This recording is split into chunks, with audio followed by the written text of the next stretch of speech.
أعوذ بالله من الشيطان الرجيم నేను శపించబడిన బహిష్కరించబడిన శైతాన్ నుండి రక్షణ పొందటానికి అల్లాహ్ శరణు వేడు. وحرمنا عليه المراضع من قبل فقالت هل أدلكم على أهل بيت يكفلونه لكم وهم له ناصحون.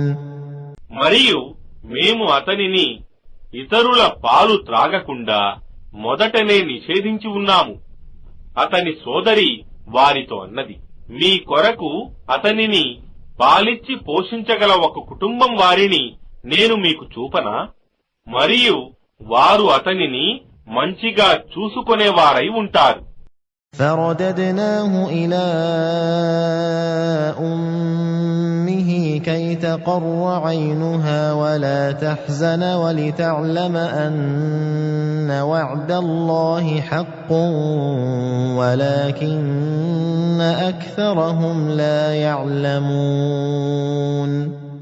ఈ విధంగా మేము అతనిని మూసాను అతని తల్లి కళ్ళు చల్లబడటానికి, ఆమె దుఃఖించకుండా ఉండటానికి మరియు అల్లాహ్ వాగ్దానం సత్యమైనదని ఆమె తెలుసుకోవటానికి తిరిగి ఆమె వద్దకు చేర్చాము.